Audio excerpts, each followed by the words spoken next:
I come to work wanting to provide the best care to my patients that I possibly can. Do me a favour, just put your hand up if you agree with that statement. Okay, keep your hands up for a second. Just have a look around the room. Okay, you can put your hands down, thank you.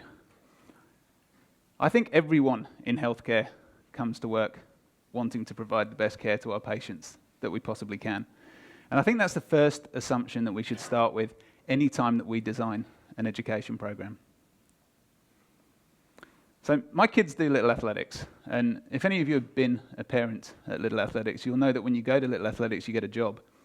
And a couple of months ago, I went to Little Athletics, and the guy that was organising it was saying over the loud hailer, they needed someone to be the first aider. Could someone be the first aider? So I went and asked him if I could be the first aider, and he said, "Do you have a first aid certificate?" I said, "Actually, I haven't, but I am an emergency consultant at the Children's Hospital. Would that be okay?" He said, "No, that wasn't okay." So I went to measure the discus.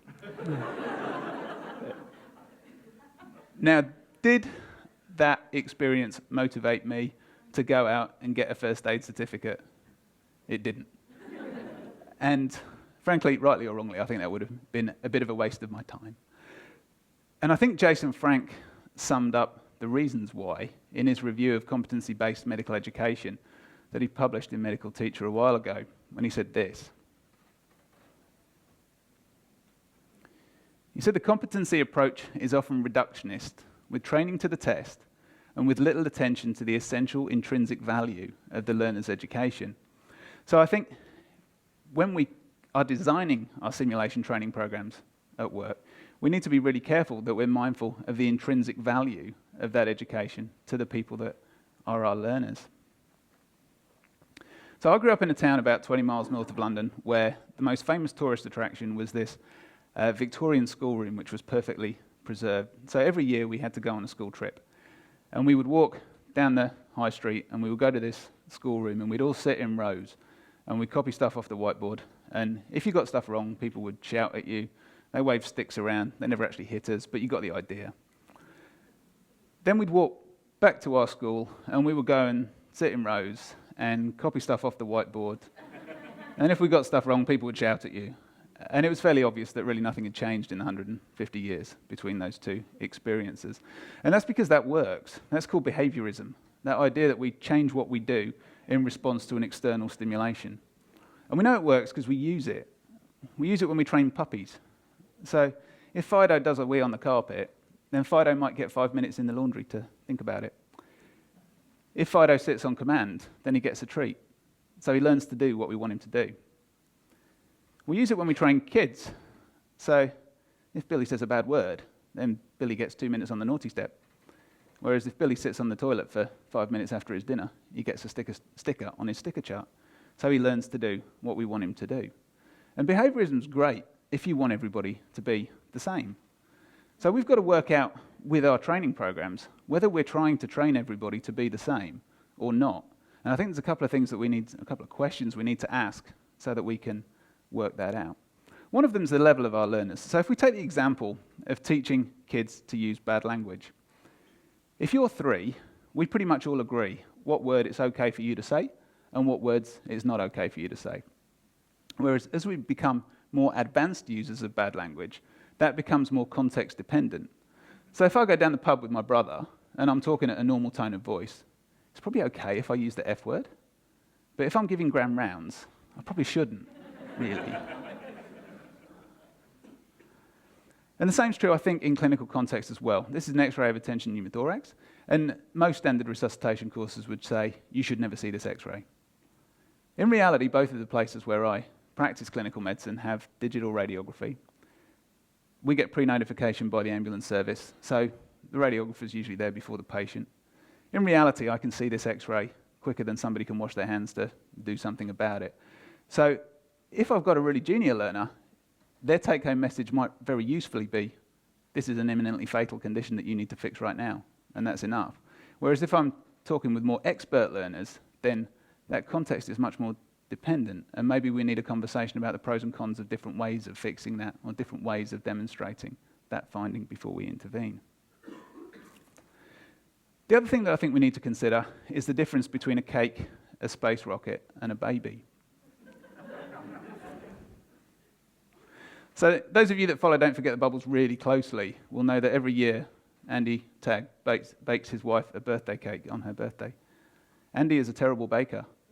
So Andy knows that he has to follow a recipe. And he can do that because if you follow the recipe when you're baking a cake, there are a limited number of steps. As long as you follow all those steps in the right order, you'll get the same result every time. Once you've done it once, you can do it again. If you get it wrong, then you can usually go back through the process and work out which step it was you missed out. Sending a rocket into space is actually pretty similar. There's a lot more steps in that than there are in baking a cake. But it's complicated. But it's complicated because there is a manual. If you've done it once, you can probably do it again. When the rocket doesn't go into space like it's supposed to, NASA can usually look through the wreckage and work out what went wrong. Raising a baby is fundamentally different. Raising a baby is complex. And it's complex because you can't write a manual for it. Sure, there are some things that you can do that are probably a bad idea, things that you can do that are probably a good idea, but just because you've done it once doesn't necessarily mean that you can do it successfully again, just by following the same recipe. And I would argue that most of the things that we do in healthcare are actually complex. The way that we address complex issues is with continuous improvement cycles. And we know that because we use them. We have the audit cycle where we work out how good we are at doing something, then we change something, then we measure it again and see if we got better. If we got better, we do more of it. If we got worse, we do less of it. James Dyson knew that when he invented his vacuum cleaner. He was the third person to patent his reverse cyclone technology, but he famously had 5,127 different designs before he actually came up with the one that would make him a billionaire. And Team Sky know that when they go through their marginal gains program. So they look at every aspect of their performance, from their nutrition to their warm-ups to their training, right round to the point that at the moment, as they're going around the Tour of Spain and Chris Froome's winning, there's a truck going around ahead of them carrying their mattresses and pillows because they know that if they have a bad night's sleep, they don't perform as well. And they know that because they've iteratively improved what they do. One of the learning theories that's cited most commonly by simulation educators is Kolb's experiential learning cycle. And Kolb's experiential learning cycle essentially is that we have a concrete experience. We reflect on that experience and work out what was good, what was bad. Then we abstract what could have gone differently. What would have happened if I'd have phoned that person at this time? What if I'd have used this drug instead of that drug? And then the next time we come across that circumstance, we apply what we learn. So Kolb's experiential learning cycle is effectively a continuous improvement cycle. So in our complex environments that we practice, Kolb's experiential learning cycle and simulation actually fit really well.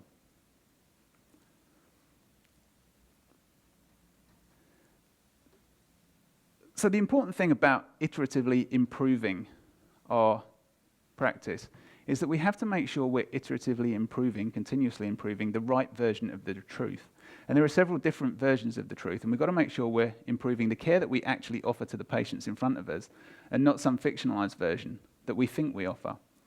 So to illustrate that, I want to tell you a little bit about my brother. So when my brother was 17, he drove a car like this. It was a Peugeot 205 with an enormous exhaust on it, so it made a load of noise when he drove it around, which my mum loved because it meant she always knew what time he got home at night. And our neighbours hated because they always knew what time he got home at night. If you asked Toby when he was 17 how good a driver he was, he'd have told you that he was pretty flippin' awesome. In fact, like 80% of drivers, he was significantly better than average. If you wanted to know specific things about Toby's driving, then it might depend who was asking as to what he told you. If the police asked him how fast he was going, he tended to talk it down a little bit. He was trying to impress a girl called Mel at the time, so if Mel asked him how fast he was going, he tended to talk it up a little bit. Fast forward 20 years, and now Toby drives a BMW X5 with a blue light bar on the roof. He does an advanced driving course every 6 months, and now if you ask him how good a driver he is. He'll tell you all the things that he could do better. Now when he talks to the police about how fast he was driving, it's in the tea room between jobs, so he tends to talk the speed up a little bit. And he's now married to Mel, and they've got 3 kids. So if she asks him how fast he was driving, he tends to talk it down a bit. So there's a few different versions of Toby's truth. And they can be described as what Toby says he does, Toby's work as disclosed, what he admits to. Toby's work as prescribed, what he's told to do. Toby's work is imagined, or what we think he does, and we might think the person that's driving the 205 would have a different skill set to the person that's driving the police car. And Toby's work is done, which is what he actually does, which is actually what we care about, but is actually the hardest of those to measure and to work out what it really is. Now, there are different versions of work as imagined, and this is, I think, made obvious by some of the internet memes that you see going around. And this one, which I think is quite accurate, is about doctors. So this is what my mum thinks I do. This is what the society thinks I do. This is what the government thinks I do. That's what I think I do. Unfortunately, that's what I actually do.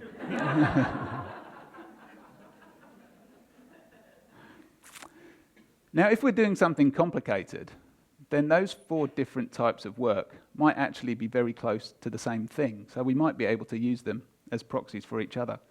If you're sending a rocket into space, you should probably follow the manual, because that'll work. That means that your work as done, what you actually do, is pretty close to your work as prescribed, or what you're told to do. So what your boss thinks you do, or what anybody thinks you do, is pretty close to what you're actually doing. So why would you tell anybody anything different? Because you're doing what you're told. So in complicated systems, we can use those as proxies of each other, which is okay. In complex systems, that's different. So think about the last time you did a neurological examination on a toddler. I don't know about you, but when I do a neurological exam on a toddler, it doesn't look very much like it does in Talley and O'Connor. And that's for good reason. We're trying to get the same information out of a child, but we've got to work with that cooperation. So that variation from what we're told to do is actually really important in a complex system to work safely and work effectively. And we've got to be able to reflect that in our training, which is really hard. So in complicated systems, people tend to be seen as liabilities. Individual variation tends to be seen as a liability, which again is fair. Because if you're building a space rocket, you probably should follow the manual, or something could go wrong. Whereas actually, in the complex system of healthcare, most of the time we deviate from the manual, from what we're supposed to do, is because we're trying to make it safer, we're trying to make it more efficient. Because remember, everybody that goes to work in healthcare goes to work wanting to provide the best care to their patients that they possibly can. So we need education experiences where we can discuss the pros and cons of different approaches and the value in variance, as opposed to just saying, that's right, that's wrong, because it's more complicated than that in real life. So I'm a big fan of a blog by a chap called Stephen Chorrock, who is a human factors academic. And he writes a blog at humanisticsystems.com, and his background's in air traffic control. But he talks about some archetypal traps that we can fall into in these gaps with these 4 types of work. And one that I think is particularly relevant to us is one that he calls ignorance and fantasy, which is up here, where we use some version of work as imagined as a reflection to measure our work as done. And I'll give you an example of this. So all our hospitals are measured on what proportion of our staff are competent, have passed a BLS competency test in the last 12 months. But in 2014, the Australian College of Critical Care Nursing said this about those tests.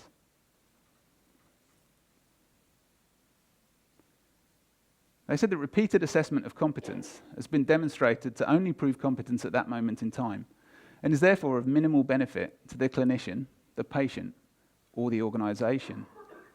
So why do we do it? And I think the reason that we do it is that it's easy. Because for me as a clinician, it means that every year I get a certificate that says that I'm competent to do my job, which is great. It means for me as a manager, everyone that reports to me can give me a certificate once every year to show me that they're competent to do their job. It means for me as an educator, I can show my boss how productive I am by how many certificates I've given out that year. And it works for the government, because the government can say that they're holding our hospital to a standard because we've counted the proportion of the staff that have got a certificate, which is great. And politics likes simplistic narratives. But unfortunately, sometimes that equation doesn't quite add up with the real world. And we have to acknowledge that equation, and we have to acknowledge those markers, because they're the drivers for the decisions that a lot of people make about funding our education programs. But I think we've got to be really careful to reflect back to what is the intrinsic value of our education program for the learners that are taking part in them. So in summary, all of us in healthcare come to work wanting to provide the best care to our patients that we possibly can. I think the role of our education programs should be to channel that enthusiasm and that passion and focus it on the continuous improvement of the care that we're actually providing to the actual patients in our hospital. The continuous nature of that means that using simulation to drive change really is a never-ending story. Thank you very much.